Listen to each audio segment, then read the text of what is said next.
حضرت مولا علی شیر خدا رضی اللہ تعالیٰ عنہ ارشاد فرماتے ہیں کہ ایک عرابی نبی پاک صلی اللہ علیہ وسلم کی بارگاہ میں آیا اور اس نے بار بار سوال کیا، بار بار حضور سے سوال کرنے لگا۔ سرکار کی عادت تھی کہ جب آپ کی طبیعت مبارک، مزاج مبارک بڑا ٹھنڈا ہوتا تھا تو آپ سوالوں کے جواب دیتے، اور جب کوئی سوال کا جواب نہ دینا چاہتے تو خاموش ہو جاتے، لیکن اس نے بار بار اصرار کیا نا۔ یہ مجموع الزوائد میں حدیث موجود ہے، راوی ہے مولا علی شیر خدا۔ دیکھیں حضور کا نور دینے کا شوق کتنا ہے۔ نبی پاک صلی اللہ تعالیٰ علیہ وسلم سے جب اس اعرابی نے بار بار سوال کیا نا تو پھر حضور خود فرمانے لگے، چل پھر مانگ، تو کیا مانگتا ہے؟ مولا علی فرماتے ہمیں بڑا رشک آیا، ہمیں بڑا ناز آیا، ہم نے کہا کیا بات ہے؟ حضور نے فرمایا مانگ، کیا مانگتا ہے؟ اب یہ نبی پاک سے جنت مانگے گا اور دنیا میں بیٹھے بیٹھے اپنے لیے جنت کی ٹکٹ بک کرا لے گا، یہ جنت کے اندر بہترین محل اپنے لیے الاٹ کرا لے گا۔ لیکن بڑا ہی بولا تھا، کہنے لگا یا رسول اللہ صلی اللہ علیہ وسلم میں نے سفر کرنا ہے، مجھے سواری کے لیے ایک اونٹ دے دیں۔ تو حضرت علی فرماتے ہیں اس نے سوال تو کیا پر جو ہماری طبیعت تھی اس مطابق اس نے نہیں کیا، یعنی جس طرح کا دروازہ تھا اس طرح کی بھیک نہیں مانگی۔ اس نے اونٹ مانگا، حضور نے فرمایا چل دیا تجھے، فرمایا چل اونٹ دے دیا، اب تو کچھ اور بھی مانگ لے۔ حضرت علی کہنے لگے لو بڑے نصیب والا، ایک چانس اور ملا ہے۔ تو کہنے لگا حضور اس طرح کریں، جو اونٹ پر کجاوا باندھا جاتا ہے وہ بھی دے دے۔ تو حضرت علی شیر خدا فرمانے لگے ہم نے کہا تیرا اللہ بھلا کرے، تو کہاں اڑ گیا ہے؟ حضور نے نا مسکرا کے ایک تیسرا موقع دیا، فرمایا چل تجھے کجاوا بھی دیا، کچھ اور مانگ لے۔ کہنے لگا حضور سفر بڑا لمبا ہے، آنے جانے کا خرچہ بھی دے دے۔ تو سرکار دو عالم صلی اللہ علیہ وسلم مسکرائے، فرمایا جا تجھے دیا۔ پھر حضور نے ایک مثال بیان کی اور فرمایا تجھ سے تو بنی اسرائیل کی وہ بوڑھی ہی اچھی تھی۔ یا رسول اللہ کون سی؟ فرمایا حضرت موسیٰ علیہ السلام جب اپنے وطن سے ہجرت کر رہے تھے، گھوڑوں پر بیٹھے، اونٹوں پر بیٹھے، لیکن اونٹ گھوڑے جاتے نہیں تھے، واپس لوٹتے تھے۔ تو حضرت موسیٰ علیہ السلام نے عرض کی اللہ یہ جاتے کیوں نہیں؟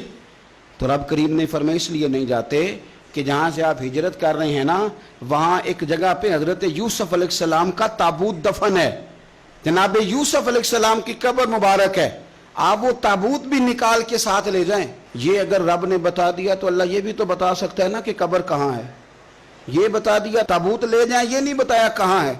یہ حضرت موسیٰ علیہ السلام آپ خود تلاش کریں گے تو حضرت موسیٰ علیہ السلام نے بنی اسرائیل کے لوگوں سے پوچھا کہ وہ کہاں ہیں تابوت حضرت یوسف کا، تو وہ کہنے لگے ہمیں تو نہیں پتہ، ایک بوڑھی اماں ہے پرانی اسے پتہ ہے۔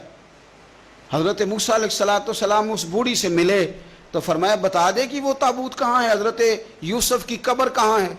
آج لوگ کہتے ہیں مزاروں پہ نہیں جانا چاہیے، تو پڑھو نا یہ حدیث کھول کے۔ نبی پاک صلی اللہ تعالیٰ علیہ وآلہ وسلم فرماتے ہیں کہ دیکھو قبر کا رستہ، مزار کا رستہ بتانے کا وہ عورت قیمت مانگ رہی ہے۔ حضرت موسیٰ کی ملاقات ہوئی تو آپ نے فرمایا اماں تمہیں پتہ ہے جناب یوسف کا مزار کہاں ہے، قبر کہاں ہے؟ کہنے لگی پتہ ہے۔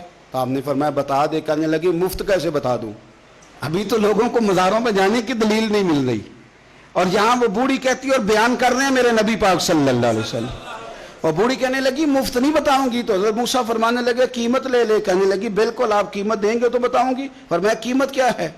کہنے لگی قیمت یہ ہے کہ جنت میں مجھے بھی اس محلے میں مکان چاہیے جس میں حضرت موسیٰ علیہ السلام کا مکان ہو، اس محلے میں مجھے بھی مکان چاہیے، اسی درجے میں آپ کے ساتھ۔ تو حضرت موسیٰ فرمانے لگے اماں چل تو جنت کا مکان مانگ، تو نے تو بہت بڑی سوسائٹی میں پلاٹ مانگ لیا ہے، وہ تو بڑا اونچا معاملہ ہے، وہاں تو انبیاء اور رسول ہوں گے، تو دور پہنچ گئی ہے، جنت مل جائے گی پر موسیٰ کا ساتھ۔ تو کہنے لگے جاؤ پھر میں بھی نہیں ایڈریس بتاتی، پتہ تو میرے پاس ہی ہے نا، اور کسی کو ہے پتہ؟ تو حضور فرمانے لگے تجھ سے تو وہ بوڑھی اچھی تھی۔ جب وہ بی بی اڑ گئی کہنے لگی نہیں بتاتی، تو حضرت موسیٰ علیہ السلام عرض کرنے لگے مالک اب کیا کرنا ہے؟ تو رب کریم نے فرمایا موسیٰ جنت میں اپنے پڑوس والے مکان کا وعدہ آپ کر لے اور بوڑھی کو وہ مکان عطا میں کر دوں گا، آپ وہ مکان کا وعدہ کر لیں دے دیں گے۔ حضرت موسیٰ نے وعدہ کیا، پھر بی بی نے پتہ بتایا حضرت یوسف کے مزار کا، اور پھر وہاں سے حضرت یوسف کا تابوت نکال کے لے گئے۔ حضور فرمانے لگے اور بولے تو نے کیا مانگا؟ اونٹ، کجاوا، خرچہ، اور کاش میں نے تجھے کہا تھا تو نے کچھ مانگا ہوتا۔ میرے رسول پاک اپنی امت کی توجہ دلاتے ہیں، حضور فرماتے ہیں تمہارے نبی کے پاس بڑا کچھ ہے،